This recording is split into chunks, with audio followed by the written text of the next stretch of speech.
Alors, Parashat Pinchas, Vedaber Hashem el Moshe Lema, on va dire Hashem el Moshe en disant Pinchas, Ben Elazar, ouais, Pinchas, donc fils d'Elazar, Ben Aaron à Cohen, qui était lui-même le fils d'Aaron à Cohen. Et Shiv el Chamatim al Ben Israël, donc il a apaisé ma colère. Mais al Ben Israël contre les enfants d'Israël, Bekano et Kinati, Bekano et Kinati, en vengeant ma vengeance. Donc déjà, les deux problèmes ici, c'est la colère d'Hachem. Est-ce que Dieu il se met en colère, messieurs, dames, le dimanche? Est-ce qu'il se met en colère, Dieu? Il juge. Hein, est-ce qu'il se met en colère? Non, la colère c'est le jugement. Est-ce qu'il est jaloux? Est-ce qu'il se venge? Le venge, c'est un défaut, la vengeance, c'est un défaut? Non? Le dimanche? Non, il pratique la justice. C'est un défaut ou pas? Oui. Bah oui, c'est l'objet d'une frustration, mais la frustration c'est une faiblesse ou une force? C'est révélateur d'une carence? Très bien, donc est-ce que Dieu il a un manque? Non, donc c'est pas possible, ça va? Donc on peut pas traduire la kin. Ah, bon, pourquoi c'est marqué comme ça alors? C'est bizarre, non? Pourquoi c'est marqué comme ça? Que Dieu il est en colère, Dieu il est jaloux, des fois là il est vengeur. Sans chercher le sens propre, on sent que la justice qui va sévir ne va pas faire cadeau aux Bnei Israël. Alors toi tu as traduit la justice. Ouais. Ça veut dire que quand en fait on nous parle, c'est un langage humain en fait, vous avez compris ou pas? C'est pour que tu comprennes simplement. C'est un langage humain. On peut dire toi qu'est-ce que tu aurais fait dans ce cas-là? Voilà, cet affront, tu as fait un affront pareil, tu te serais mis en colère et tu aurais été un colérique et deux, tu aurais voulu te venger, ça va? En fait c'est jamais Hachem il a pas ni de se venger, ni il est en colère. Ça va? Il n'est pas en colère. Simplement que pour que tu comprennes le langage et que tu puisses comprendre une réaction, alors on a utilisé un langage humain, mais il n'est pas du tout humain, Hachem. Ça va? Betocha, parmi eux, Bélo Kiliti Ben Israël Bekinani, je n'ai pas détruit les enfants d'Israël Bekinati par ma vengeance. Donc grâce à lui, je n'ai pas détruit le clan d'Israël par ma vengeance. Ouais, par la justice que j'utilise. Donc il était prêt à détruire tout le clan d'Israël, Hachem. Hein? Ouais. La reine est morte, c'est pour ça que j'ai dit Ineni noteno et biridi shalom. Je lui donne une alliance de shalom. Grâce à quoi? Grâce à quoi?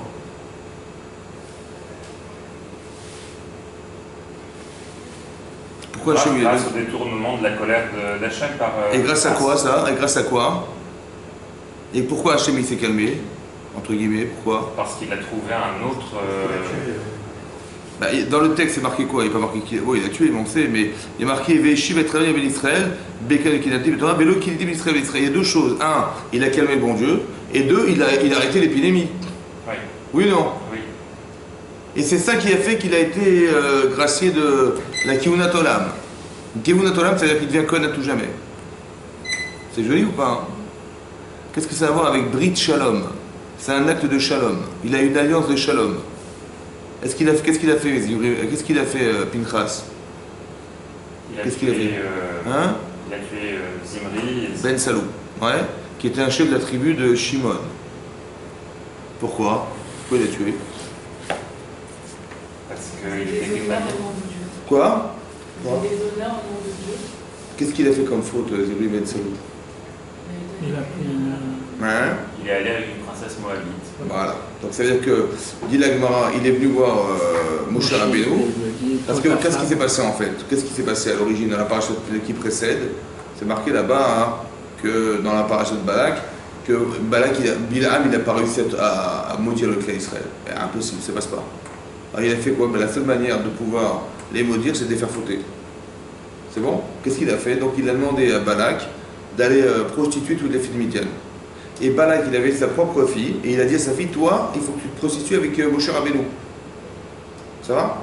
Et donc il a cassé toutes les limites des frontières, des mœurs des femmes à l'époque.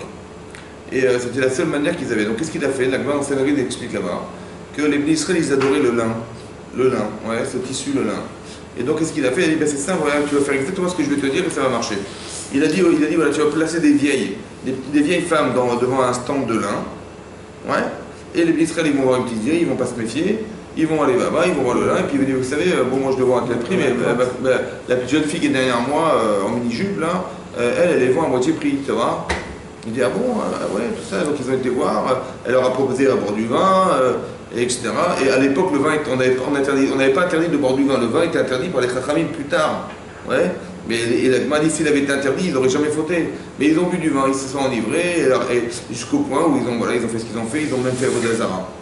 Et là, l'épidémie s'est déclenchée parce qu'ils ont fauté et on sait que c'est la faute qui est déclencheur d'épidémie, d'accord? Et qu'est-ce qu'ont fait les pays d'Israël? Ils ont vu ça, ils n'ont rien dit. Donc ils ont participé quelque part, soit par le silence, soit parce qu'ils ont participé à la faute. Et donc qu'est-ce que fait Pinchas? Il voit ça. Il voit Moshe Rabbeinu, parce qu'il a été voir Moshe Rabbeinu, parce qu'avant qu'il aille avec cette princesse, comment il s'appelle, Balak, le Midrash dit que Zimri Ben Salou, qui était le chef de la tribu de Shimon, il vient voir cette femme, cette princesse. Il dit voilà, moi je veux me marier avec toi. Il dit non, mais moi mon père il m'a dit Moshe Rabbeinu, il parle, il dit moi je suis comme Moshe Rabbeinu, moi je suis le prince de la tribu de Shimon. Il dit ah d'accord, donc il dit bah viens on va y aller, donc il a pris par la main, ils ont été voir Moshe Rabbeinu. Il dit dis-moi je peux l'épouser ou pas? Il a dit me dis pas non parce que tu as épousé la fille d'Yitro qui était de Midian. Ça va? On a bien compris qu'il y a avant et après, il y a avant la Torah et après la Torah, donc elle s'est convertie entre temps, mais lui il a utilisé cet argument pour se permettre cette femme. Et donc qu'est-ce qu'il a pris? Il a été avec elle. Maintenant, Pinchas, alors Moshe était estomaqué devant cette situation, et Pinchas il a dit mais Rav, vous nous avez enseigné dans la fin que Aboel Aramite, quelqu'un qui va avec une Goya, Canaïm, les gens qui sont Canaïm, des gens qui sont des Canaïm des vengeurs, ils peuvent la condamner. Il dit, bah, si tu t'en rappelles, fais-le toi. La Gemara a d'expliquer que c'est une halakha. Ve'en morinken. Ça veut dire qu'on n'enseigne pas aux gens. Si un type vient vous téléphoner et dit, dis-moi, je peux faire ça, et non, assourd. Ouais, parce qu'il faut être un canaï. On va s'expliquer ce que c'est un canaï. C'est bon? Quelqu'un qui est vengeur. Maintenant, c'est pas donné à tout le monde, donc on enseigne l'halakha, mais on n'enseigne pas l'halakha comme ça. On dit pas, tiens, tu peux mettre les filets, mais tu peux aussi assassiner des gens comme ça. Non, ça c'est interdit, vous avez compris? Parce qu'il faut avoir une kavana particulière. Maintenant, qu'est-ce qu'il a fait? Donc il est dit, si tu t'en rappelles, vas-y, fais-le toi. Donc il a pris sa lance, il l'a caché sous son vêtement, et il est arrivé devant la tente de Zimri Ben Salou. Et il y avait des gardes qui étaient devant, il dit, mais où tu vas? Il dit, ben, je veux rentrer dans la truc. Il dit, non, mais attends, il y a le chef de. Il dit, mais il n'y a pas que lui, nous aussi on a le droit d'aller avec elle, non? Il dit, bon, si tu veux, ok, vas-y. Il est rentré, donc il les a empalés tous les deux, il y a eu 12 miracles, il a réussi à les empaler vivants, la tente elle s'est ouverte, le sang n'a pas coulé sur lui, plein de miracles qui sont passés et qui ont été révélateurs que finalement cet homme s'était trompé et que Hachem il avait fait un miracle pareil pour démontrer qu'il était en faute. Voilà. Vous voyez? D'accord? Voilà ce qui s'est passé. Et cet acte-là, c'est un acte de shalom. Et c'est grâce à ça qu'Hachem il va donner le brit Keunat Olam, un brit de shalom, de paix. Oui? En quoi c'est un assassinat, un acte de paix? Oui? Il faut comprendre. À part ça, regardez Rashi. Rashi explique ici tout de suite au début de la paracha. C'est marqué Vaïdaber Hachem et Moshe Lemora. Dit Hachem à Moshe en disant Pinchas ben Eleazar. Donc Pinchas, fils de Eleazar, fils d'Aaron à Cohen. On parle de la filiation de Pinchas qui remonte jusqu'à Aaron à Cohen. C'est bon? Pourquoi nous rappeler cette filiation? Rachid dit les filles Shayu Ashvatim et Vazimoto. Parce que les Shvatim, toutes les tribus, quand ils ont vu Pinchas assassiner Zimri Ben Salou, qui était chef de la tribu de Shimon, ils ont dit mais il est fou, style. Ouais, ils ont dit, ils ont été mébasés, c'est-à-dire qu'ils l'ont dénigré, en disant Reitem Ben Poutizé, vous avez vu ce fils de Poutiz, le fils de celui qui gave les animaux, ouais, il est le fils, ouais, dont le père de sa mère, qui était qui? Yitro, ouais, parce que, comment il s'appelle, Éléazar, qui était le fils d'Aaron, avait épousé une des filles d'Yitro, donc il était à la fois le neveu de Moshe et le beau-frère de Moshe Rabbeinu. Il dit, vous savez pourquoi il a fait un acte pareil? Parce qu'il descend de Yitro, celui-là qui gavait des animaux pour faire Vodazara avec. Donc il a forcément une racine de rachat, ouais, et c'est pour ça qu'il a fait un acte de pareil de rachat. Voilà, comme ça ils ont dit. Oui, Nassi Shevet Israël. Donc il a tué un des chefs de la tribu d'Israël. C'est-à-dire qu'ils ont répertorié cet acte comme un acte de rachat parce que monsieur il descend de Yitro qui est un Baal Tshuva et qui un jour était un idolâtre, qui avait tué, donc il a une racine sale, on va dire, entre guillemets, et donc c'est pour ça qu'il a fait un acte pareil. Les fichar ba'akatu, c'est pour ça que vient le verset, nous dit Vayicheso achar Aaron. On a affilié son acte à Aaron. Aaron, ouais, qui est lui Rodef Shalom et qui est le Kohen Gadol qui fait la paix entre les gens, qui est Rodef Shalom, qui court après le Shalom. Donc on voit que cet acte il n'est pas répertorié comme un acte criminel, comme quelqu'un qui aurait voulu faire un acte de rachat, mais un acte de Shalom. Ça va? Qu'est-ce qu'on apprend de là, messieurs, dames? Qu'est-ce qu'on apprend d'ici? Qu'est-ce qu'on veut nous dire dans la Torah ici? C'est quoi? Qu'est-ce qu'on veut nous apprendre? Eux, ils ont dénigré son acte. Non, non, vous êtes trompé. Il n'est pas comme vous croyez. Il descend de. C'est un acte de shalom, c'est pas un acte de criminel. Ça va? On pourrait traduire ça comme un acte criminel parce que, a priori, à première vue, c'est un tueur. Ça va? C'est un acte criminel. Mais non, non, c'est un acte de shalom parce que cet acte, il est répertorié chez moi comme venant d'Aaron à Cohen. C'est bon? Qu'est-ce que vous apprenez de là, messieurs, dames? Qu'est-ce que vous apprenez de là? Qu'est-ce qu'on peut tirer comme enseignement de ça? Hein? Dites-moi, ce que vous faites dans la vie des fois, c'est vous ou c'est pas vous? Quelquefois, c'est pas nous. Voilà. Ce que vous faites, la tendance humaine que vous avez, c'est possible qu'elle ne vienne pas de vous. Ça va? Ouais. C'est ça qui est marqué. C'est marqué ici que par exemple, vous avez une tendance à faire le shalom dans la vie, peut-être ça vient de votre grand-mère. Vous avez une tendance à être violent, peut-être avec votre grand-père, ou je ne sais pas qui, c'est bon. C'est-à-dire que ce que vous n'avez pas construit vous-même, il faut essayer de comprendre que votre attitude, elle peut s'être fabriquée par vos décisions personnelles, par vos choix personnels, c'est possible, autant que c'est quelque chose qui est intrinsèquement lié à vous, à votre passé, en fait. Vous n'êtes que la composante de ce qu'on a créé de vous, ça veut dire à partir de ce qui était auparavant. C'est ça que la Torah dit ici. Ne croyez pas que cet acte, il est recensé comme étant un acte criminel, parce qu'il descend d'un homme tel que celui-là. En fait, c'est faux. Il est Aaron à Cohen. Ça veut dire que Pinchas, il porte du Aaron en lui. Vous avez compris? Et donc maintenant, ça va l'aider, ouais, à pouvoir faire des actes justes. Ça veut dire que on peut faire des choix dans la vie, ouais, mais on a le shrout de nos pères. Shrout avot, c'est pas de la mystique. Tu dis shrout avot, Baruch Hashem, on a eu Abraham Saviakom, merci bon Dieu, grâce à Dieu, on implore nos avot et ben ça va marcher. C'est pas forcément que ça. Ça veut dire aussi que vous avez des midot qui viennent des avot. Vos parents, ils ont fait des choses, vos grands-parents ont fait des choses. Donc vous n'êtes même pas au courant. Mais vous n'êtes que la conséquence, vous êtes né de ça, vous avez accouché de ça, vous avez compris? Donc vous êtes intrinsèquement ces personnes. Donc quand vous faites des choix, c'est possible que ça ne vienne pas de vous. Ça vient de quelque chose de beaucoup plus profond que ça, et ça va vous aider, ou ça va être un avantage ou un inconvénient, parce que ça dépend de ce que vos grands-parents ont fait, ou vos arrière-grands-parents ont fait derrière. Oui. C'est pour ça que c'est très important qu'on soit des tzadikim, parce qu'on va permettre à nos enfants d'avoir une forme de cohérence qui leur permettra aussi de faire des bons choix. Et que même ça pourrait se traduire mal, en fait c'est bien. Vous avez compris? C'est ce qui est marqué là. Qu'ils ont dit, mais regarde, mais on comprend pourquoi il a fait comment lui il a osé tuer un chef. Nous on n'a pas osé faire ça, mais lui il a osé. Vous savez pourquoi? Parce qu'il descendit trop. Ça va? Alors la Torah dit non, il descend d'Aaron. Et ça veut dire que quelque part on pourrait penser que ça pourrait venir d'Yitro, c'est-à-dire ça pourrait venir de quelque chose qui soit négatif chez lui. En fait, il s'avère que non. C'est pour ça qu'on a affilié Pinchas à Aaron pour expliquer que non. Ouais, qu'on est aussi la conséquence des choix de nos parents et qu'on est nourri de ça. Et le fait d'être nourri de ça, ça nous permet de faire des choix cohérents un jour dans la vie. Ça va? C'est important de le comprendre ça. Ouais. Ça veut dire qu'aussi, ça veut dire que quand on travaille ses midot, ouais, on travaille sur soi-même, oui, on doit aussi comprendre que peut-être que ce que nous sommes ne vient pas de nous aussi, l'inverse aussi est vrai. Que des fois quand on a des défauts, c'est pas forcément des faux choix. Ouais, c'est pas le produit de nos faux choix, mais c'est peut-être le produit de nos parents, nos grands-parents, c'est possible. Ouais. Le mérite revient quand même à Pinchas. Comment? Le mérite. Bien sûr, parce que qu'est-ce que je fais de ce que je suis? Je suis le fruit. Ah, je suis le fruit de quelque chose, mais qu'est-ce que je fais avec? On dit tiens, tu as des midotes superbes, tu fais le shalom entre les gens. Des fois, tu peux l'utiliser contre toi, ou tu peux l'utiliser contre les gens, soi-disant le shalom. Ça va? Et en fait, tu fais ça, c'est de la manipulation pour tronquer les gens, c'est possible. Ou alors je dis non, sincèrement, j'ai envie d'arranger les choses. Ça va? Ça peut être suivi dans les deux sens. Mais chaque mida, on va dire, chaque qualité, elle peut être prise comme une qualité ou un défaut.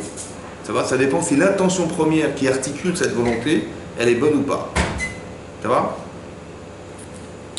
Ok. Maintenant, c'est marqué dans la Torah que, alors je continue le texte de la Torah, la reine est morte, dit Hachem, je dis, Natatilo et Berit Shalom, je lui donne une alliance de paix. Veitalo, elle sera pour lui et sa descendance, Acharav après lui, Brit Keunat Olam. Une bride, une alliance de Keuna à jamais. En fait, il faut comprendre que Pinchas, qui est issu du Cohen, c'est vrai que son père il s'appelle Eleazar Cohen, mais en fait Pinchas était né avant que son père était ouin. Il n'était pas Cohen Pinchas. Tu vois? Donc il était né avant qu'on ait nommé son père Cohen. Et donc il n'était pas Cohen. Vous savez comment il a mérité la Keuna? À jamais, grâce à cet acte-là qu'il a fait. Brit Keunat Olam, Tachat Asher Kidal Elokav, après qu'il ait vengé son Dieu, Vichaper à Israël et qu'il ait expié la faute des Israël. Deux choses il a fait. Il a fait un Kiddush Hashem, ouais, Kiddush Hashem, c'est-à-dire qu'il a sanctifié le nom de Dieu. Et à part ça, il était Mechaper, et en éliminant cet homme, il a arrêté l'épidémie. Donc il a expié la faute du clan Israël. Ça va? Pourquoi nous dire qu'il a eu la bride Keunat Olam? Parce que il a arrêté l'épidémie. Ça ne suffisait pas de dire qu'il a fait un Kiddush Hashem. Voilà, Hashem il voit ce qu'est la situation, il dit mais qu'est-ce qui se passe et tout, et donc Pinchas il prend l'initiative d'aller assassiner cet homme. Mais ça l'a soulagé, entre guillemets Hashem, ça l'a soulagé. Et bien ça ne suffisait pas ça pour qu'il ait le roi, il ait le droit d'être un Kohen à jamais. Pourquoi il fallait absolument parler du fait qu'il a arrêté l'épidémie? C'est quand même étonnant quand même, qu'est-ce que ça a à voir avec le salaire qu'il a pu avoir d'être un Kohen à jamais? Qu'est-ce qu'on apprend d'ici? Il y a un enseignement à tirer de là. Pourquoi il a dû cumuler deux choses? Un, le Kiddush Hashem qu'il a fait en apaisant la colère d'Hachem, et deux, qu'il a arrêté l'épidémie. En quoi d'arrêter l'épidémie, ça lui a donné un droit d'être un Kohen. Et s'il n'y a eu pas eu d'épidémie, il aurait été Kohen ou pas? Non. Oui. Hein, oui ou non? Bien sûr. Si oui, alors pourquoi c'est marqué? C'est ça la question. Ouais. Dis-moi simplement, voilà, il a fait un Kiddush Hashem, et là il a été Kiyum. Et à part ça, Chazak ou Baruch, il était Mechaper sur la faute d'Israël, et donc il y a eu 24 000 morts, il y aurait pu y avoir des centaines de milliers. Ça s'est arrêté à 24 000 parce qu'il s'est arrêté là. Parce qu'il a arrêté cette épidémie en assassinant cet homme. Ça va? Mais il y a beaucoup de questions qui se posent. C'est la suivante. Elle est où la frontière entre le crime et la mitzvah? Vous avez compris? Parce qu'il a quand même pris l'initiative de tuer. C'était l'akha. Mais elle est où la frontière entre le crime et la mitzvah? Il y a des types qui tuent des gens comme ça parce que c'est pour la Torah. Ouais. Par exemple, Gilad Shalit, il a tué un rabbin. Ouais. Il dit ouais, je suis Pinchas. Oui ou non? Non? C'est un assassin. Il a fait une mitzvah ou pas? Il a fait une mitzvah ou pas? Il a fait une mitzvah ou pas? Non, il a combien de crimes? Alors c'est où, la frontière entre la mitzvah et le crime alors? Il a fait le shalom. Ah oui, parce que l'autre il aurait donné toute la terre d'Israël. Possible. Ça commence à s'entendre. Elle est où la frontière entre le crime et la mitzvah? Il y a des gens qui s'exposent pour avoir les 70 vierges dans le ciel là-haut. Ça va? Alors, elle est où la mitzvah? Bah oui, pour la mitzvah, pour la... Comment je vais savoir, moi, c'est quoi la mitzvah, c'est quoi le crime? Hein? Pinchas, il a assassiné un homme, quand même. Oh, faut se... Vous connaissez la halakha? Comment? Vous connaissez la fameuse halakha? Eh oui, il a connaissé votre Hachem, mais comment ça se comprend? Comment ça se comprend, cette halakha? Est-ce que j'ai le droit de tuer des gens? Non. Pour arrêter les fautes? Oui. Sur la théorie, non. La question, c'est un mal pour un Pour bien. éviter des morts, oui. Ouais, mais d'où il le voyait, lui? C'est ce que la Torah dit, ça s'est arrêté l'épidémie. Mais je veux dire, comment ça se comprend, ça? Comment on peut comprendre? Non, lui, il a fait les Shem Shamaim. Hein? Ça veut dire quoi, les Après, Ça veut dire Moshe, quoi? il va donner la balle. J'ai compris, mais ça veut dire quoi? Ouais, mais d'accord, mais c'est où là? Qu'est-ce qu'il faut penser pour faire une mitzvah? C'est ça que je comprends pas. Non, pour commettre une avéra. Non, faire la mitzvah, c'est encore plus dur. Il faut faire la mitzvah. Faire la vera, c'est facile, hein. Tu l'assassines, c'est fini.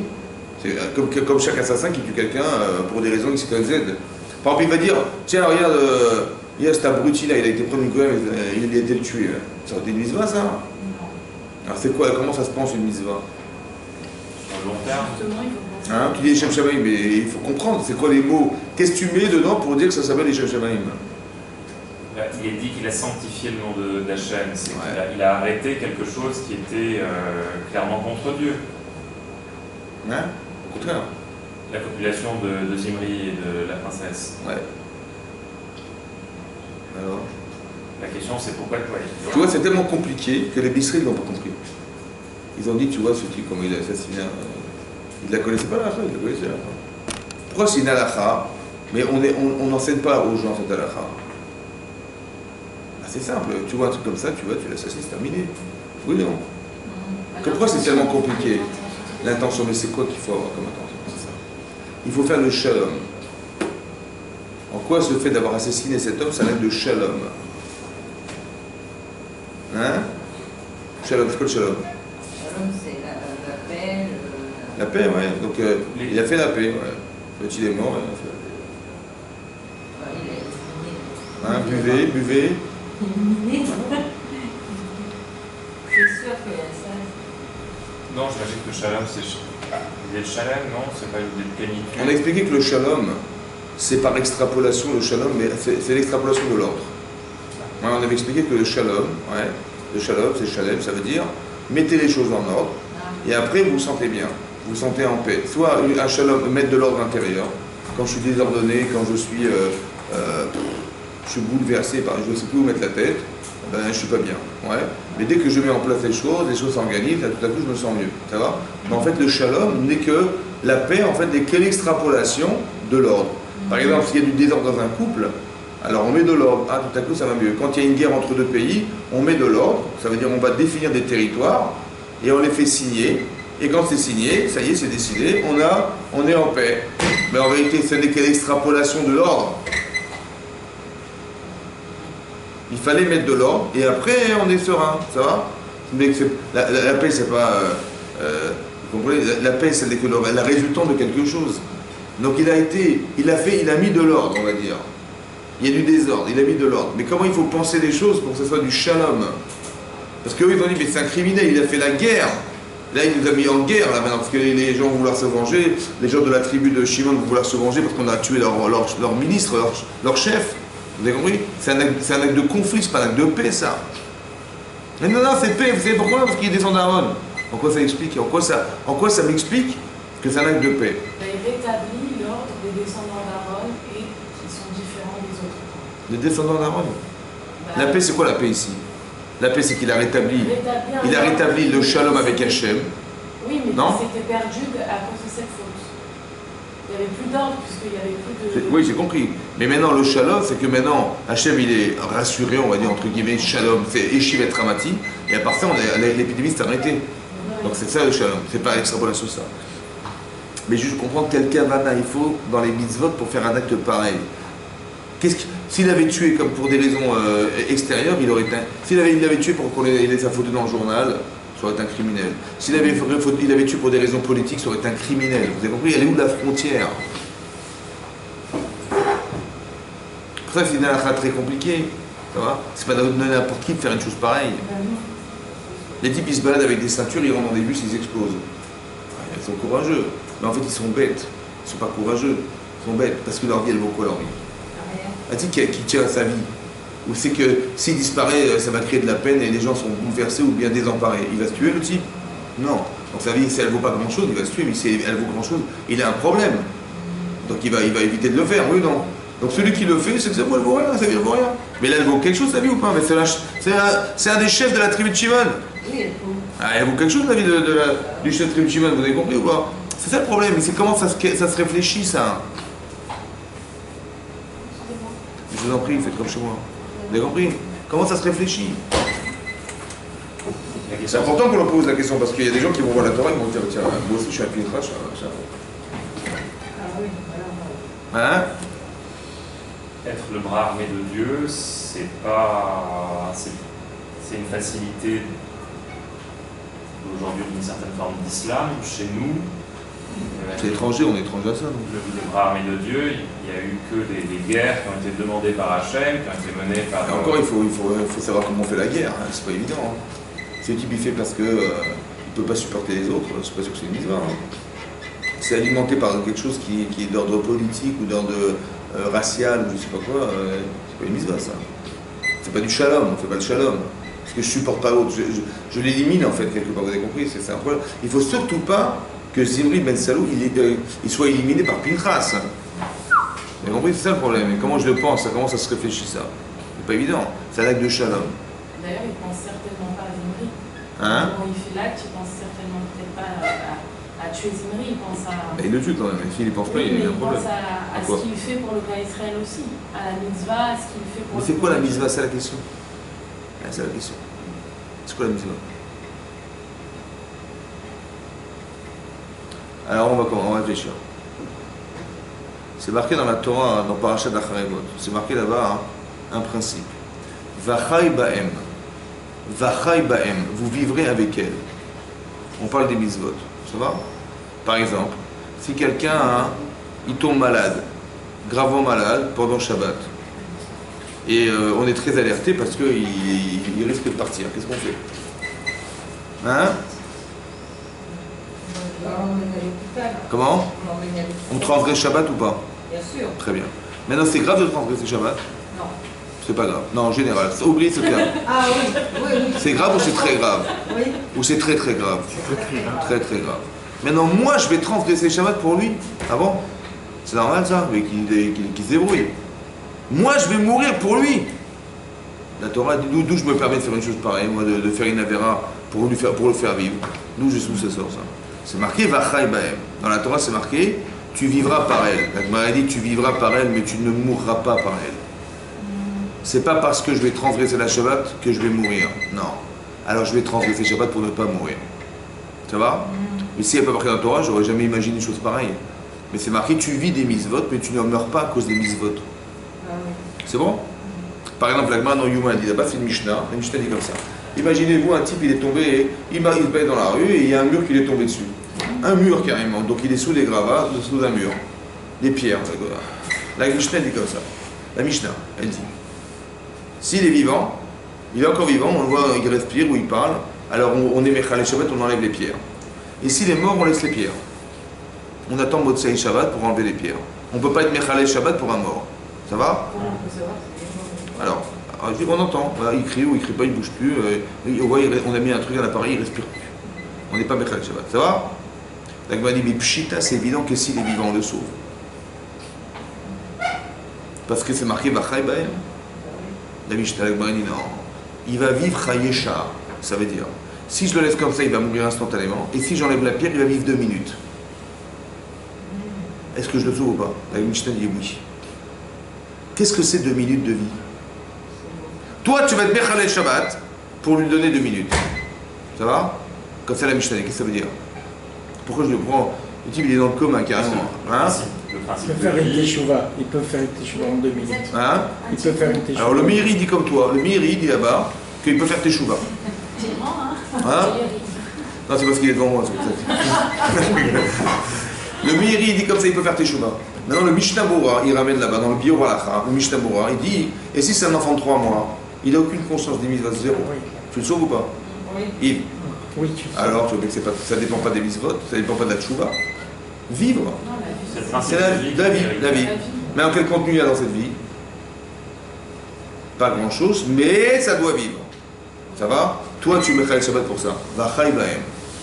C'est pour ça que l'euthanasie, on n'a pas le droit de faire. Vous avez compris? Parce que de là, on apprend. Oui? C'est là qu'on le tire. Mais non, ça c'est ce que dit la Mishnah. Cette vie-là, elle vaut quelque chose. Mais si a priori, pour toi, ça n'a pas de contenu. Mais ça a un sens ou pas? Ça peut avoir un sens? Une fois, quelqu'un m'a raconté, un rabbin m'a raconté une fois, qu'il donnait un cours, j'ai entendu une histoire comme ça, qu'il donnait un cours à Bnei Brak. Un cours de Torah à Bnei Brak à des médecins. Une fois, il y a un médecin qui est venu me voir, il me dit voilà, je suis dans un service de gens qui sont en fin de vie.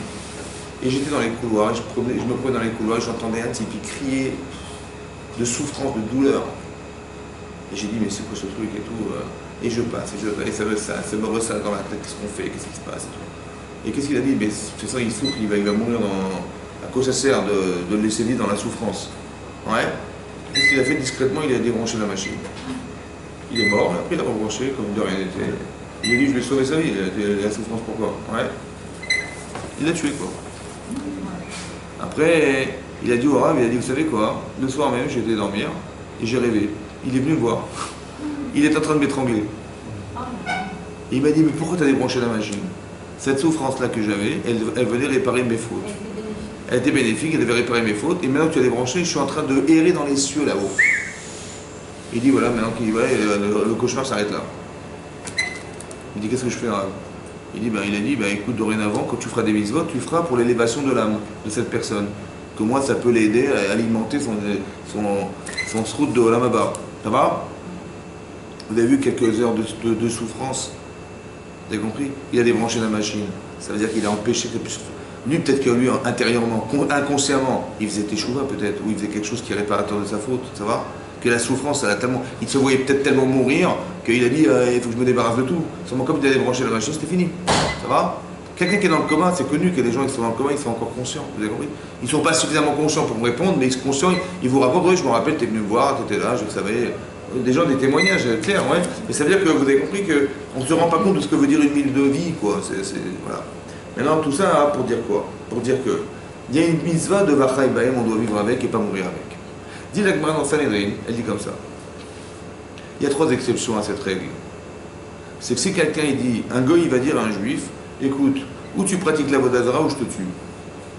Ou tu pratiques la vodazara, l'idolâtrie, ou je te tue. Il vaut mieux mourir. S'il dit, écoute, ou tu vas avec cette femme mariée ou je te tue. Il vaut mieux mourir.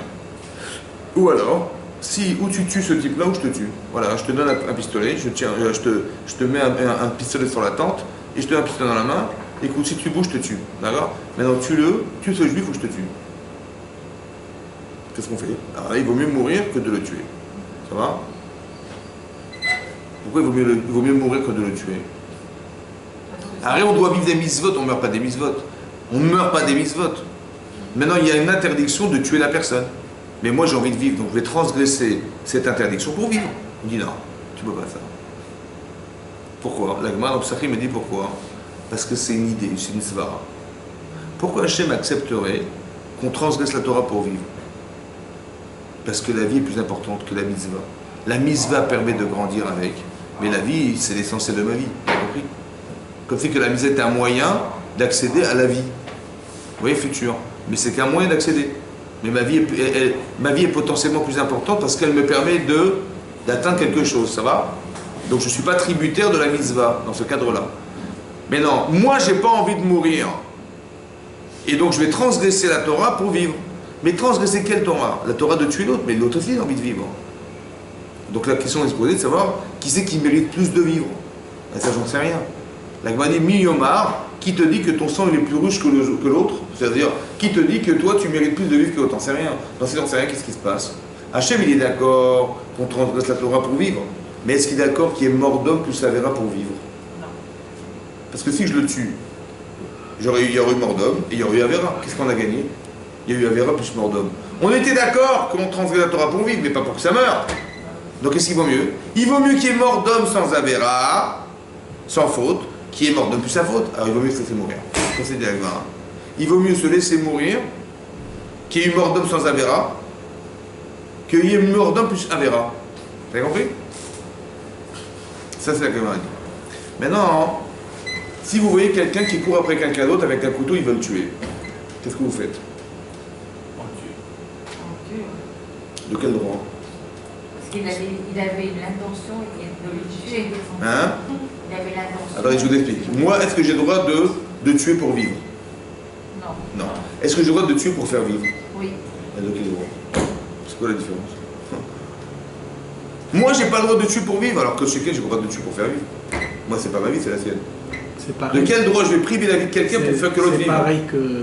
C'est pareil qu'il y a 2 secondes. C'est-à-dire tu tues quelqu'un qui allait faire une Avera. Très bien. Alors, voilà. Donc tu le tues avant qu'il la fasse. Et tu fais vivre la personne qui devait. c'est vrai, c'est vrai.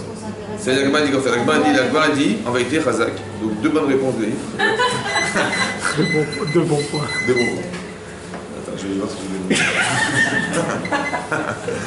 C'est comme ça. En vérité, c'est ce que tu dis, c'est comme ça. La Gemara dit, parce que comme ça, la Gemara dit comme ça. En fait, il ne faut pas le tuer. Il faut éviter de le tuer. Donc il faut le blesser. Mais si je vois quand bien même que je n'arrive pas à l'arrêter, alors il vaut mieux qu'il meure. Pourquoi? Parce que écoutez bien. Il va tuer la personne. Donc il a fait une avara, il y a eu mort d'homme. Mais lui, il va être condamné à mort aussi. C'est ce que la Gemara dit. La Gemara dit, moutav. Il est préférable qu'il meure zakai, innocent, qu'il meure coupable. C'est-à-dire qu'en le tuant, je le sauve du Olam Haba. Donc on doit se protéger de nos fautes et des fautes des autres. Exact. Non, mais je lui sauve sa vie Oui, c'est ça. spirituelle, parce que finalement, il n'a tué personne. Il est préférable, dit la Gemara, qu'il meure innocent, parce qu'il n'a finalement rien fait, même s'il avait la volonté de le tuer, mais il n'a pas réalisé. Il vaut mieux qu'il meure innocent, dit la Gemara, qu'il meure coupable. Parce que de toute façon, il va mourir après. Ça va? Donc qu'est-ce que je fais moi? Je lui tire dessus, et si je peux pas, ben je l'élimine. Pourquoi? Pour qui? Pour qui je le fais? Pour lui. Ça va? De là, j'ai compris dans l'akha, j'ai compris un truc. J'ai compris comme ça. Vous savez ce qu'a fait Pinchas? Vous savez pourquoi il l'a tué? Pour lui sauver sa vie. Parce que chaque seconde qui se passe, c'est un chilou Hashem. Et chaque seconde qui continue, il y a une épidémie de mort qui continue à s'étendre là-bas. Vous avez compris le shalom? Il ne l'a pas fait pour Hachem, il ne l'a pas fait pour arrêter l'épidémie, il l'a fait pour lui. Vous avez compris? C'est un acte de shalom. C'est-à-dire qu'il ne l'a pas regardé comme un criminel, il ne l'a pas regardé comme quelqu'un qui était un rachat qu'il fallait éliminer. Il l'a fait pour le shalom, par amour pour ce bonhomme. Parce qu'il dit si tu continues, ça va être pire pour toi. Parce que le chilou Hashem il va augmenter et les gens tu vas mourir à cause de toi et ça c'est sur ton compte à toi. Alors je vais te tuer pour éviter que ça soit plus grave pour toi. C'est un acte de shalom. C'est comme deux couples qui se disputent, comme deux personnes qui se disputent, on fait le shalom. Oui, c'est quoi le shalom? On réconcilie les personnes. Il a fait un acte de réconciliation spirituelle. Mais pour ça, c'est tellement compliqué, parce que je peux ne pas le faire dans cet esprit-là, ou je n'arriverai jamais à le faire. Il faut avoir un amour comment dire, un amour très très profond des autres pour arriver à une chose pareille. Il ne faut pas avoir l'arrière-pensée d'une animosité quelconque et dire non, ça sauf, vous avez compris, c'est un rachat quand même, il ne faut pas exagérer. Ouais, après on peut avoir envie de tuer ceux qui font des avérates, il faut faire attention avec ce... Vous avez compris, dans l'intérêt de la personne, dans l'intérêt de la personne. Il avait un niveau. Oui, mais c'était tellement compliqué que même Moshe n'a pas réussi à le faire. Vous avez compris ou pas? Puisqu'il a dit que s'il a dit, bah, écoute, j'ai oublié, c'était la phrase, c'est que c'était à toi de le faire. C'est-à-dire que même Moshe Rabbeinu, il n'avait pas autant, entre guillemets, d'amour du clan Israël que ce que Pinchas il pouvait avoir pour les autres. C'est un acte de shalom. C'est-à-dire qu'il a fait la paix à cet homme. Il a solutionné son problème. C'est-à-dire qu'on devrait avoir une vision. Qu'est-ce qu'on apprend de là? Moi, je pense que de là, on apprend une chose très importante. Ouais. Il ne faut pas regarder les gens tels que vous les voyez. Mais qu'est-ce que vous pouvez faire pour eux? C'est très compliqué, ça. Parce que quand on n'est pas investi dans la Torah, c'est facile de dire, ouais, le pauvre et tout. Mais quand quelqu'un est très investi dans la Torah, c'est très dur de voir des gens faire l'inverse de ce qu'Hachem a proposé, alors que c'est contraire à la volonté d'Hachem. C'est très très dur, ça. On ne peut pas rester neutre. Quelqu'un qui est très attaché à la Torah et au mitzvot, quand il voit quelqu'un faire une avéra, il ne peut pas rester indifférent, c'est impossible. Mais au départ, on a un rejet. Comment il ose faire ça? Quelle honte, c'est honteux. Quelqu'un qui est très attaché à la valeur des mitzvot, et Hachem, quand il voit ça, il fait un rejet évidemment de la personne. Il dit, ouais, je ne peux plus voir celui-là, avec son Shabbat, avec son machin, Oui, et après il y a une autre façon de penser. Ça c'est au départ qu'on est comme ça. Mais après on évolue, on doit comprendre, oui, que je ne dois plus voir la personne comme elle est, mais comprendre qu'il y a une logique derrière. Il y a une logique comportementale, il y a un passé, il y a plein de choses qui font que sa vie elle est articulée par son passé. C'est vrai ou pas? Et quand je rentre là-dedans, je dis bah oui, c'est logique. Si le type il ne porte pas la kippa, si il a un portable dans la synagogue, il rentre avec son petit portable et il veut faire un chèque au rabbin parce qu'il est monté à la Torah, il connaît rien le pauvre, ça va? Comment il ose? Quoi, c'est Shabbat? Non, il faut que tu saches qu'il a un passé et que manifestement d'après son passé, il n'a pas des connaissances que tu as, il n'a pas la sensibilité que tu as non plus, donc il faut comprendre ça. Ouais. Et à partir du moment où tu sais créer un terrain pareil chez les gens, tu peux commencer à envisager de les aider. Il n'y a pas de rejet parce que c'est logique. Et là, on peut commencer à faire du shalom. Ça va? C'est-à-dire d'aider les gens à se sortir. Parce que de la même manière qu'ils ont manifestement pas su, ou mal pensé, des fois c'est mal pensé, alors tu peux les aider à savoir et à mieux penser. Et que tu verras quand ils penseront mieux, quand ils sauront, ils diront, oh là là, je ne savais pas, j'ai honte. Ou quand ils vous diront, ah bah tiens, vous aviez eu raison, j'ai mal agi, et ben ils vont faire tes chouvas, ils vont arranger leur situation. Tu auras fait le shalom, mais dans l'intérêt de ces gens. Pas dans ton intérêt personnel. Tu dis, mais je ne peux plus les voir, je vais leur apprendre à la fin, comme ça je suis tranquille. Non, tu fais pour toi, là, c'est pas ça. Et si Pinchas il a fait une affaire, je ne peux plus le voir, je vais le tuer parce que c'était insupportable, il aurait fait un crime. Vous avez compris ou pas? Ça aurait été un criminel. C'est très compliqué. Vous avez compris? La différence, c'est que je me débarrasse de lui ou je lui sauve sa vie. C'est pas pareil. Il faut juste avoir assez de tact pour... Non mais c'est dans le cerveau ça. C'est-à-dire que est-ce que vous le faites pour vous ou vous le faites pour lui? Tu dis mais je peux plus le voir. Cet avéra-là, insupportable. Je vais le tuer parce que ça m'est insupportable. C'est un crime. Mais si je dis non, c'est parce que c'est l'unique manière de l'empêcher de continuer à faire une faute. Manifestement, il est tellement borné ce monsieur-là, il ne s'arrêtera jamais. Et puis il va pas s'arrêter. Et par contre, tellement il va pas s'arrêter, la colère d'Hachem va augmenter et l'épidémie va augmenter. Alors il vaut mieux que ça s'arrête. Il vaut mieux que pour lui je le fasse. Il ne le fait que dans l'intérêt de l'homme. Vous avez compris? Qu'est-ce que c'est ça? C'est la fonction du Kohen. C'est quoi un Kohen? C'est quoi un Kohen? Ben, le Kohen, c'est l'intermédiaire entre l'homme fauteur et Hachem. Oui, non. C'est lui qui réceptionne le korban, c'est lui qui fait le sacrifice, etc. Mais s'il n'a pas envie de faire le shalom entre Hachem et l'homme, il dit mais qu'est-ce que tu viens faire avec ton korban? T'as un rachat que tu es avec ton korban, toi? Ouais. Non, il faut qu'il ait l'amour du clan d'Israël pour le faire. Il le fait dans l'intérêt de la personne. Il dit si je pouvais simplement être un intermédiaire pour faire le shalom entre toi et Hachem, mais bien sûr, vous avez compris? C'est ça Aaron à Cohen. Rodef Shalom. Il pourchasse le shalom. C'est-à-dire, il voit des gens qui ont des problèmes, il court derrière pour leur dire mais qu'est-ce que vous avez, qu'est-ce que je peux faire pour vous? Mais de quoi tu te mêles? Mais non, mais ce que je vois, c'est ils sont embêtés, ils sont tristes, ils se font la tête. Si je pouvais simplement, si j'avais l'occasion et la chance de pouvoir les aider, avec, vous avez compris dans quelle perspective c'est vécu ça? C'est ça, Rona Cohen. C'est ça qui est marqué, que quand on a vu un acte pareil, ça se traduit comme un acte criminel, un assassinat. Mais en vérité, il l'a fait que dans l'intérêt de Zikri Ben Salou. Ouais, pour éviter que ce soit pire. Vous avez compris? Très intéressant de voir. Comment? Soit pire pour le clal. Pour lui. Pour lui, il n'y a pas de teshuva possible, il est mort. Pour lui, il vaut mieux que ça soit. La mort. De la même manière que je vois un type courir, je vais le tuer parce qu'il vaut mieux qu'il meure Zakai. Ça va? Lui, son châtiment au Kéinam, il va augmenter extrêmement. Donc, il vaut mieux pour lui que je l'arrête. Ça va? Je le fais que dans l'intention d'éviter pire. Ça va? D'éviter le pire pour lui. Je ne le fais pas pour moi. Que pour lui, c'est un acte de shalom. Vous avez compris ce que ça veut dire? C'est comme tu vois, tu es en conflit, tu dis, il est bête le type. Oui, elle est bête cette femme. Je dis, mais il faut que je leur explique quelque chose pour qu'ils arrêtent d'être aussi idiots comme ça dans leur vie. Comment expliquer à des gens bornés, oui. qu'il faut répéter les choses? On a l'impression de devenir... Peut-être qu'il ne faut pas répéter, peut-être qu'il faut expliquer. Dans toute chose, il y a une logique.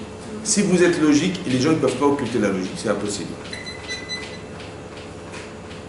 Dans tout comportement, il y a une logique. Si par exemple, vous dites, mais comment vous devez faire ça, etc., vous leur parlez de leurs défauts, ouais, les gens ils se vexent. Pourquoi? Pour deux raisons.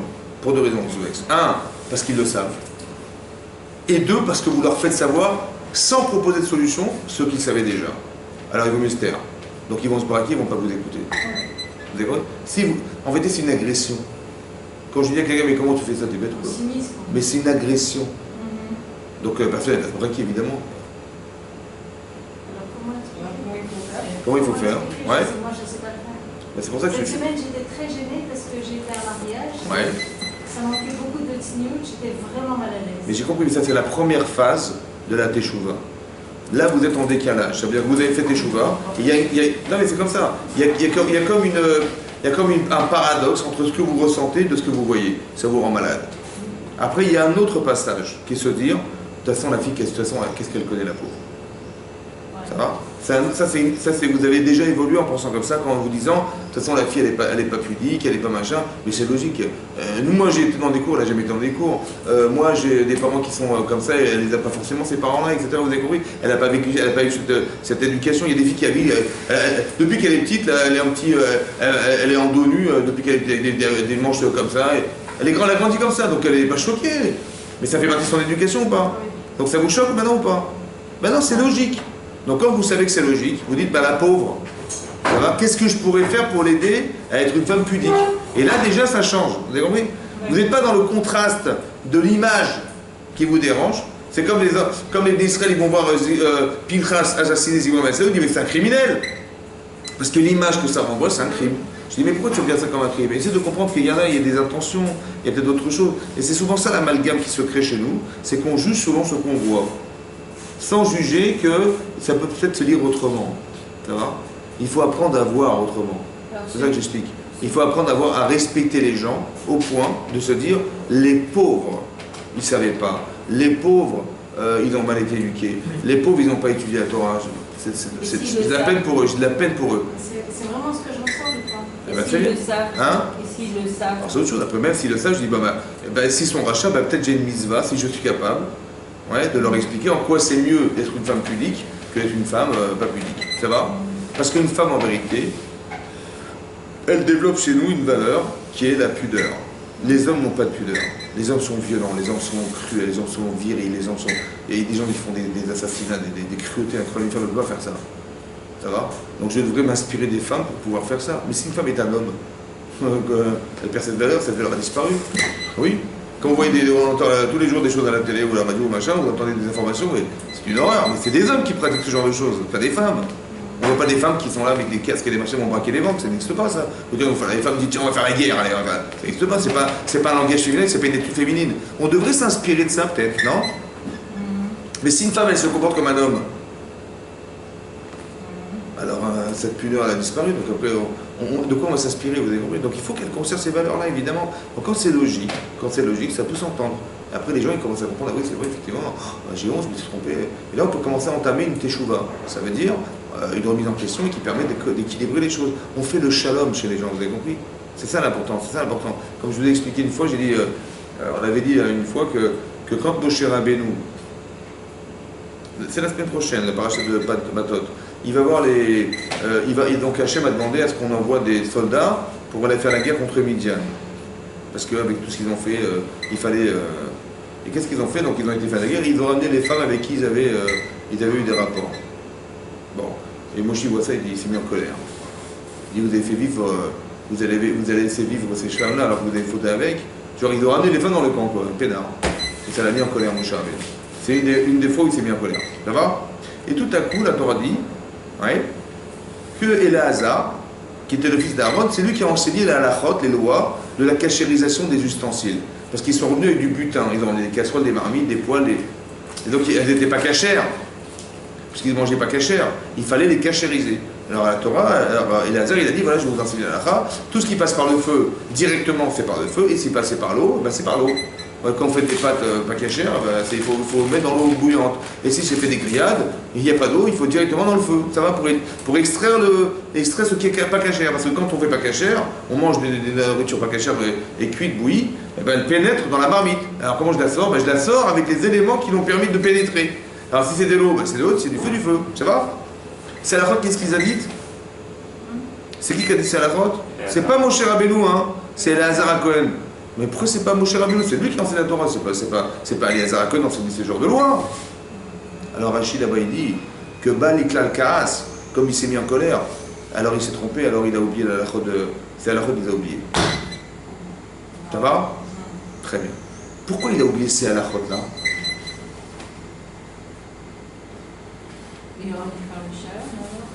Pourquoi il a oublié la halakha de cachériser les ustensiles?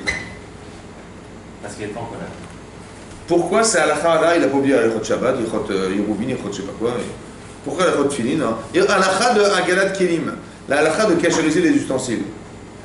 Qu'est-ce que ça a à voir avec la choucroute à Strasbourg? Hein? Avec les gendarmes. Il y a un lien avec... Il y a une logique derrière de proximité. Hein? Il y a un lien avec les soldats Midian et tout. Oui. Ouais, mais pas une histoire, non, mais il y a un lien de logique, ouais. Il y a une logique derrière. Pourquoi il s'est énervé? De purification. Pourquoi il s'est énervé, mon cher Rabbeinu? Parce qu'il n'a pas pris c'était pas la priorité. Il s'est mis en colère contre mais comment vous avez pu aller à la guerre et revenir avec les femmes avec qui vous avez fauté? Mais fatigué ou quoi? Ça va, ça l'a énervé. Ouais, ok ou pas? Hachem tu t'énerves, alors tu oublies la route de... Ça n'allait pas changer le comportement, c'est pas parce qu'il s'énerve que ça allait changer le comportement des soldats. C'est vrai ce que vous dites, mais pourquoi il a dû oublier des halachot? Et laquelle halakha? Pas halakha de Shabbat, ni halakha de Tefillin, ni halakha de je sais pas quoi. Il a oublié halakha de cachérisation des ustensiles. Parce qu'elle n'était pas pure et que la cachérisation se faisait par l'eau, donc il fallait... C'est un lien avec l'unité ou pas? Non. Alors j'ai pensé comme ça, écoutez-moi bien. Imaginez-vous, alors je vous pose une halakha, d'accord, une halakha. Imaginez quelqu'un, il va se faire un steak. Et il s'est trompé de poêle, il a pris la poêle de lait, et il a mis de l'huile, il a fait un steak. Qu'est-ce que je fais? Qu'est-ce qu'on fait de la poêle? On cachérise par le feu. Il y avait de l'huile. On cachérise par l'huile. Par l'eau, d'accord? Non, mais il y a du lait et de la viande dedans. Hein. Elle est bassari khalavi maintenant.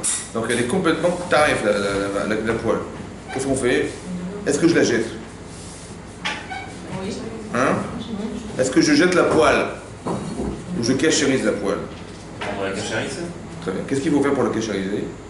Est-ce qu'elle a un problème, la poêle? Non. Est-ce qu'elle est aussi efficace qu'elle est au départ? Oui. Elle est en métal, il y a du téflon dedans, elle est bien ou pas? Seulement il y a un problème. C'est quoi le problème?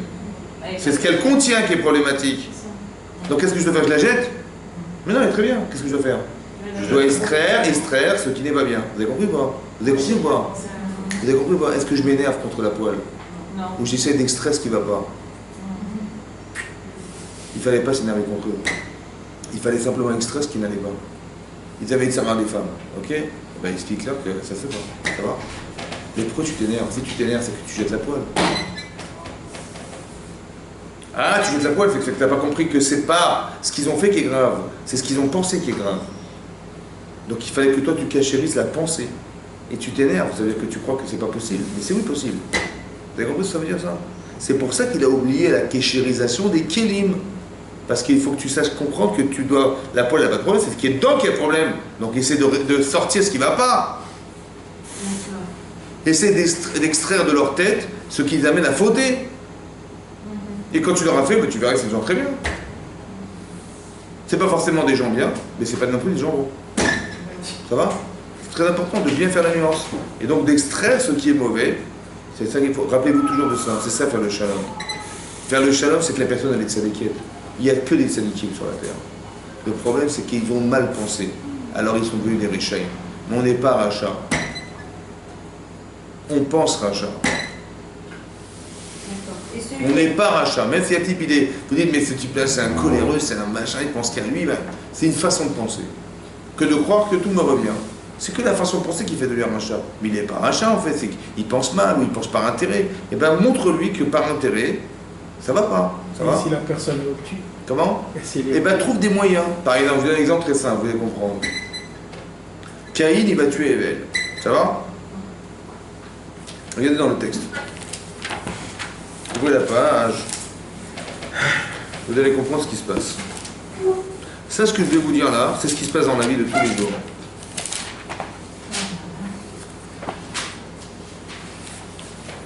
Il a compris, Moshe, cette histoire? C'est un remède, Hein? Il a compris, Moshe? Ben oui, c'est ça, ouais, bien sûr. C'est un remède. Si moi je l'ai compris, c'est sûr qu'il a compris. Je rigole. Alors, celui qui a tué, Hein? Ça reste entre nous, hein, je veux pas. celui qui a tué Ravi, il n'aurait pas dû tuer, il aurait dû expliquer pourquoi il s'était trompé. Attendez, je vais vous expliquer. Ma question, c'est la suivante. Regardez ce qui est marqué là-bas. Ouvrez la page. Et voilà. Ouvrez la page. Voilà. Regardez la page 22. Page 22. Il a trouvé? Page 22. C'est marqué dans la page d'origine. Donc, qu'est-ce qui se passe? Donc, Caïn va tuer Evel. Et Hachem va dire, Vayomer, ma sita. Hachem lui dit, mais qu'est-ce que tu as fait? Kolt me achecha, la voix descend, S-A-N-G-S, de ton frère, sur Akimela écrit vers moi. Lui, il croyait qu'il avait tué Caïn. Il a fait un génocide. Parce que tous ceux qui devaient descendre de Caïn, ils sont morts. Ceux qui devaient descendre de Evel, ils sont morts. Ça va. Mina Adama. Aveata, maintenant, Arour Ata Mina Adama. Tu seras toi maudit de la terre, dit Hachem. Asher Patstaït Pia. C'est pourquoi il sera maudit Caïn de la terre? Parce que la terre, elle a ouvert sa bouche. Et qu'elle a avalé le sang de ton frère que tu as tué de tes mains. C'est pourquoi il sera maudit de la terre? Parce que la terre, elle a bu le sang de son frère. Alors. Il n'a pas eu de chance, hein, parce que s'il y avait du carnage, alors, eh ben, il n'y aurait pas eu de problème. Mais il n'y avait pas de carnage. C'est pour ça qu'il faut toujours mettre du carnage dans la maison, au cas où on voudrait assassiner quelqu'un. C'est du coup la terre, elle a avalé son propre frère. Parce que la terre, elle a avalé la sang de ton frère, là, tu vas être maudit. Et qu'est-ce qui est marqué après? Quitte à avoir et à Adama, quand tu passeras sur la terre, l'autosef tête kochalach, elle ne continuera pas à donner de sa force, à te donner de sa force. Narvenat yebaret, c'est en plus tu vas errer sur la terre. C'est non seulement elle ne te donnera pas des fruits de la terre, et en plus de ça, eh ben, tu seras errant sur la terre, tu ne trouveras pas d'espace où t'installer. La terre, elle te refuse. Pourquoi? Parce qu'elle a avalé sans ton frère. Vous avez compris quelque chose ou pas? Non. Qu'est-ce qui est marqué dans la Torah? Qu'est-ce qui est marqué? Qu'est-ce qu'il Hachem il a voulu dire? Qu'il a mal agi. Hein? Il a très mal agi, c'était pas ça, on a besoin de dire que la terre elle a avalé son sang pour dire ça? C'est pas une image en fait. Regardez comme ça. Quand Hachem, il a agréé le korban de Evel, comment il s'est senti Caïn? Mal, ouais. Un, il s'est mis en colère. Vaïcharaf. Deux, il est devenu blême. Un, en colère parce que comment Hachem il a osé faire un truc pareil, de me refuser mon korban. Deux, il m'a fait la honte. Parce que mon frère, lui, ça marche, mais lui, moi, devant moi, il m'a fait cette honte. Ça va ou pas? Et à cause de ça, il a renié Hachem. Et à cause de ça, il a tué son frère. Par frustration personnelle. C'est bon? Vous savez ce que fait Hachem dans ces cas-là? Pour que la personne comprenne. Elle va dire comme ça. Dis-moi, tu crois que la terre, elle se nourrit de sang? Hein? Eh bien, elle s'est vexée la terre. C'est quoi le pshat? C'est comme ça. Tu sais quoi? Ta façon de cultiver ta vie. Tu dis, mais moi, par frustration, je l'ai tué. Mais moi, parce que tu m'as fait la honte de ma vie, mais j'étais en colère contre toi. Ah, t'es frustré de ce que tu... Au lieu de dire. Mais attendez, quand il dit à Hachem, il lui dit, mais pourquoi tu t'énerves? Et pourquoi tu t'es vexé? C'est la pire des questions, ça. Quelqu'un, vous lui faites un cadeau, et il vous nargue. Ouais, devant vous, il vous prend les fleurs, il les jette par la poubelle. Je dis, mais pourquoi tu dis, attends, mais les fleurs, alors, les fleurs? Je t'offre des fleurs, tu les jettes à la poubelle par la fenêtre, ça se fait pas. Je dis, mais pourquoi tu t'énerves? Et pourquoi tu devais les blêmes? Je m'énerve parce que tu m'as jeté mes fleurs. Et Hachem dit, mais pourquoi tu t'énerves? Je m'énerve parce que tu m'as refusé mon corban. C'est quoi la question d'Hachem? On a expliqué la question d'Hachem. Tu penses bien que si j'ai refusé ton corban, c'est qu'elle avait un problème. Au lieu de dire, oh là là, j'ai fait une gaffe, il a refusé mon corban. Il a dit, il s'est mis en colère contre Hachem. C'est-à-dire qu'Hachem, il s'est trompé, quoi. Vous avez compris? Quand je me mets en colère, vous voyez, c'est que la personne qui est en face de moi s'est trompée. Au lieu de dire, j'ai dû faire une gaffe, oh là là, mais qu'est-ce qu'il a dû faire mon frère pour qu'on lui accorde son corban et pas moi? J'aurais été vexé? Non. Est-ce que j'aurais eu honte? Non plus. J'aurais dit, j'ai tellement à apprendre. Manifestement, il sait des choses que je ne sais pas. Puisque c'est Hachem qui a raison. Eh ben non. Je me suis mis en colère contre le bon Dieu. Je me suis mis en colère et j'avais envie de m'énerver parce que Hachem, il m'a fait la honte de ma vie devant mon frère. Vous avez compris ça? Il dit, ah, donc tu tues ton frère parce que tu es vexé. Oui, c'est ce qui va se passer. La terre aussi, elle est vexée. Parce que tu lui fais boire du sang, ça ne fait pas. Eh bien, tu verras qu'elle va se vexer. Et tu vas le subir. Parce que tu verras que tu ne pourras plus planter. Et il n'y aura jamais de produit de ce que tu vas planter. Et en plus, là, tu ne trouveras pas d'espace. Ça t'a embêté? Ça t'embête ou pas? Ça t'embête ou pas? Oui, ça t'embête. Mais tu vois, mais elle est vexée comme toi. Tu vois bien que ça n'a pas d'avenir. Vous avez compris ce qui se passe qu'Hachem, il voulait nous dire? Il voulait nous dire que ce que tu croyais être logique, tu vas le vivre et tu vas comprendre que ce n'est pas logique. Que par frustration personnelle, tu tues ton frère. Et bien la terre, elle est vexée. Elle est frustrée de faire boire du sang, ça ne se fait pas. Et bien tu verras que tu ne vas pas trouver d'espace. Et tu n'auras pas de bracha. Parce que madame, elle s'est vexée. Tu vois que tu es victime de ce que tu as victimisé les autres. Toi-même, tu es vexé, tu tues les gens. Toi. Là, tu te mets en colère, tu tues les gens. Ah bon? Mais calme-toi. Tu vois bien que la terre aussi, elle est fâchée, elle va produire rien. Vous avez compris, c'est cette logique qu'il faut comprendre. C'est qu'on est rattrapé parce qu'on a raté d'être. Vous avez compris ce que ça veut dire, ça? Que la nature, elle est pensée par Hachem. Mais elle est correctrice de défauts. Soit tu le comprends, soit tu vas le vivre. C'est comme tu veux. Et tu verras qu'autour de toi, des gens, tu verras que, bah tiens, j'ai plus de copains, j'ai plus de copines, j'ai plus de personne, personne ne me parle. Ah oui, bah tu fais du lachanara, qu'est-ce qui a envie de te côtoyer? Elle est bonne, celle-là. Tu as compris? Tu vas te retrouver seul, tu dis, ils sont tous fous, les gens, ils ne parlent pas, ils ne téléphonent plus. Tu as vu comment tu te comportes? Tu as compris? Donc tu es finalement victime de tes défauts, en fait. Et c'est que comme ça, tu vas comprendre que dans ta forme de solitude, ta souffrance, te dire, tiens, peut-être qu'il faut que je change. C'est ça qu'il a pensé à Hachem faire. Comme si que c'était un effet boomerang. Que si toi tu ne le comprends pas, la nature elle va te dire. La vie elle va t'en parler. Elle va t'en parler. Vous avez compris ce que ça veut dire ça? Mais tout ça dans l'intérêt de faire le shalom. C'est peut-être mal compris chez les gens, mais c'est que dans l'intérêt. Tu dis, mais attends, il va refuser mon corban, c'est quoi cette histoire là? Mais c'est que dans l'intérêt de l'homme. C'est l'homme qui est tordu, qui comprend rien. Et qui croit que Dieu il a fait ça pour l'embêter ou pour lui faire la honte de sa vie. Vous avez compris ce qui se passe? Que la question en vérité c'est, je devrais me poser la question de pourquoi je m'ai refusé. Mais pas de dire, il a refusé et moi j'ai décidé qu'il s'est trompé. Vous avez compris ce qui se passe? C'est ça qu'il faut comprendre. Mais faire le shalom, c'est d'être cohérent. Mais les vraies valeurs en face. Si comme je vais faire un cadeau à ma femme, et je lui offre une belle bague, et ça m'a coûté 4 000 €, ouais, et je lui dis, tiens, voilà ta bague, je suis très content, et elle nous fait, oh merci. Après ça va? Je dis, attends, j'ai pas compris, je te fais une bague, au moins fais-moi un sourire. Et je vais m'énerver contre elle, parce qu'elle n'a pas manifesté sa joie. Oui? Peut-être que je me suis bourré, peut-être que j'ai pas pris la bonne. Non?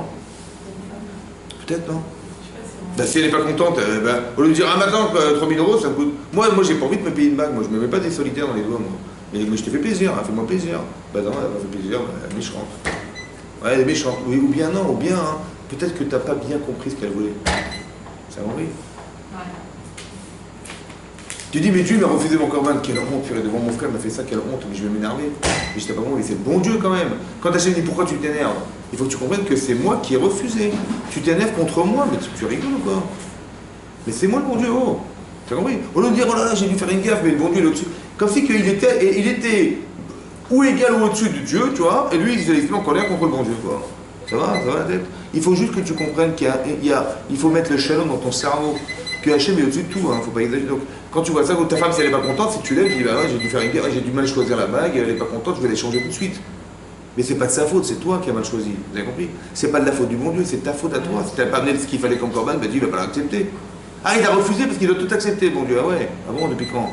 Tu as compris? Au lieu de me remettre en cause, c'est ça faire le shalom. D'abord, est-ce que tu es clair dans ta tête? Est-ce que c'est bien ordonné, les choses sont bien claires? Est-ce que tu es en shalom déjà? Ou non, tu es tout le temps en train de voir ton frère ce qu'il fait, ton frère c'est qu'est-ce qu'ils font les autres, qu'est-ce qu'ils font machin? Tu es déjà désordonné. Tu es déjà tiraillé dans ta vie de tous les jours. C'est ça qui va faire que il faut d'abord que tu sois béchalom. C'est que dans ta tête les choses soient coordonnées. Tu sais exactement qu'est-ce qu'il faut faire et quand il faut faire et pourquoi il faut le faire, tu sais. Voilà. Enfin, quand ça n'arrive pas, tu sais pourquoi. Et quand c'est ça la cohérence. Et là tu vis béchalom. Bon, et dans mon exemple avec le rabbin, dans les deux cas, ils avaient des torts. Mais il ne faut pas tuer les gens parce qu'on croit qu'on a raison. Parce que, voilà, bien sûr. Mais bien sûr. Donc, ça n'a rien à voir avec ça. Il faut comprendre que vous devez comprendre que la moindre animosité que j'ai vis-à-vis de lui, c'est un crime. Ah oui. Moi je dis bah tiens, mais il va donner la terre aux Palestiniens, mais c'est n'importe quoi. Ça va pas. Tu sais que j'ai une connotation politique, c'est fini. C'est pas pour sauver sa vie. C'est fini. Tu as compris pas? S'il avait pensé, je sais pas moi, si c'était possible qu'il ait pensé, mais c'est pour lui sauver sa vie à lui, parce que s'il fait ça, il va aller au Guéhinam, celui-là. Peut-être ça aurait pu avoir un sens, et encore, vous avez compris? Mais là, il n'y a pas d'épidémie, il n'y a rien du tout qui se passe. Vous avez compris? Il faut faire très attention à ça, parce que c'est bien réfléchi. Il faut le faire que dans l'intérêt de la personne. Pas évident. Je vais même avoir la honte de ma vie, mais pour lui. Ça va? Là, il sait bien qu'il va avoir des réprimandes, Pitras. Il dit, je m'en fous, c'est pour lui, je l'ai fait, je l'ai pas fait pour moi. On va se moquer de lui, vous avez compris? On va dire, mais t'es un criminel.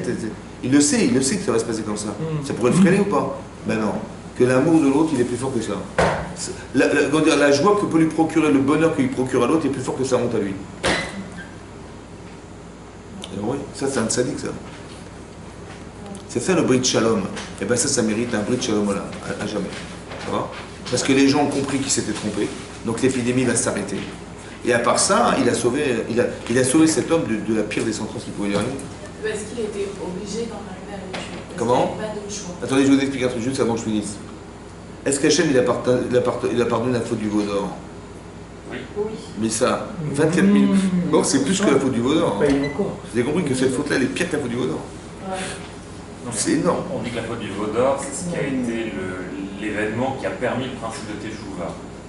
Ouais. Est-ce qu'il va y avoir... Enfin, techniquement... Le fait que Zimri soit mort dans les conditions... Ça casse pour le Olam Haba. Mais non, mais même au Klal Israël, parce que je vous explique. Nous, on a cru qu'il avait peut-être raison. Donc j'acquiesce. D'accord? Mais l'épidémie se répand parce que nous, on n'est pas en réaction à ce qui se passe. Ça va?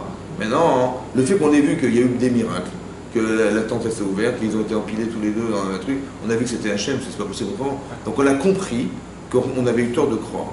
C'est ça la Teshuvah. Et ça s'arrête. Vous avez compris? Dès l'instant où je suis en faute dans ma pensée, alors ça se répand. Et dès que j'ai compris, Mechaper Avon, la kapara, que Yichaper, ça veut dire que la kapara, c'est pas de la mystique. La kapara, c'est la capacité mentale que j'ai d'avoir compris mes erreurs. Quand on efface la faute, c'est pas qu'on a une éponge là-haut et on efface les fautes, ouais, c'est que j'efface. Oui. Ça veut dire que je ne retrouve plus ce qui était l'origine de mon problème. Où j'ai honte de moi, et donc j'ai effacé cette personne. En moi, parce que la personne qui a fauté, j'ai honte d'elle. J'ai effacé la faute. Vous avez compris? J'ai effacé la personne. Quand on me rappelle ce que j'ai fait en faute dans ma vie, ça me dérange. Est-ce qu'on peut dire qu'il agit comme un Cohen? C'est ça le Cohen. Non, j'entends. Ma question c'est... Que dans l'intérêt du... La personne, elle vient chez le Cohen parce qu'elle veut expier une faute. Elle amène un corban.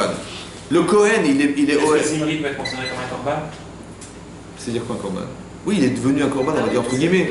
Il a été l'objet d'un corban, c'est-à-dire de permettre aux Israël de reprendre conscience. Je pense que c'est ça. Indirectement. C'est pas le corban du sacrifice que je me représentais. En vérité, oui. Il aurait pas pu faire Tchouba, c'était la mort. Ah bah oui, c'est ça qu'il a compris. Parce que s'il en arrivait à un tel niveau-là, ouais, parce que la Gemara dans sa vie, elle a dit une chose incroyable. Elle dit là-bas que les gens de la tribu de Shimon, ils sont venus voir Zimri ben Salou, qui était le chef. Il dit, c'est bizarre quand même, parce que Moshe et Aaron, quand il y a des conflits dans les Israël, ils se consultent entre eux, mais pas toi. Alors que toi, tu as connu Yaakov Avinu. Et là-bas, le Maharsha, il explique que Zimri ben Salou, il avait au moins minimum 250 ans. Il y a un type comme ça de 250 ans avec l'expérience, il a fait une bêtise pareille. Ouais. On voit que quoi? Ouais. Que les vieux, qu'est-ce qu'il leur reste? Que le kavod. Le type, il ne peut plus se bouger, il ne peut plus machin, et au moins qu'on le respecte pour sa sagesse, pour son expérience. Il reste que ça. Mais si même ça, tu ne le consultes pas, à quoi il sert? Il est tellement vexé, il peut faire les folies, les pires folies. Ça va? Quand un type il a de l'avenir, il dit bon, c'est pas grave, ça, j'ai raté ça, je ferai autre chose dans ma vie, mais quand je ne peux plus rien faire, je suis un vieillard, qu'est-ce qu'il me reste? Il me reste que le kavod. Il faut que tu me respectes. Mais si même ça tu ne respectes pas, il ne me reste plus rien. Alors là, ça déclenche de la folie, ça. Vous avez compris? Ça peut déclencher un acte pareil. Il faut bien comprendre, c'est pas parce qu'on est vieux qu'on est serein. C'est exactement l'inverse qui va se passer. C'est plus on vieillit, moins on se sent utile, et plus on espère que les gens vont nous faire vivre en nous respectant. Et même si ça y a pas, alors il ne reste plus rien. Parce que le respect n'a plus. Donc le type, il se laisse partir. Ou bien il se révolte. Il y a deux façons de penser. Soit il se laisse partir de toute façon, je ne sais rien, je m'en vais. Ou soit il se révolte contre ceux qui ne le respectent pas. C'est ce qui se passait avec Zimri ben Salou. Donc il a pris la fille de Midian, il dit écoute, viens avec moi, et dis-moi, tu me l'as permis ou pas celle-là? Incohérence. Pourquoi? Parce qu'il ne peut plus penser. Elle est stupide sa question. Évidemment, l'autre, c'était avant Matatora, c'est après Matatora. Avant Matatora, tu pourrais éventuellement épouser, mais après Matatora, c'est terminé. Si tu la convertis pas, c'est un sourd. Il dit tu peux me permettre. Ne me dis pas qu'elle est sourde parce que je ne vois pas comment tu te serais permis ta femme. Mais c'est quel rapport?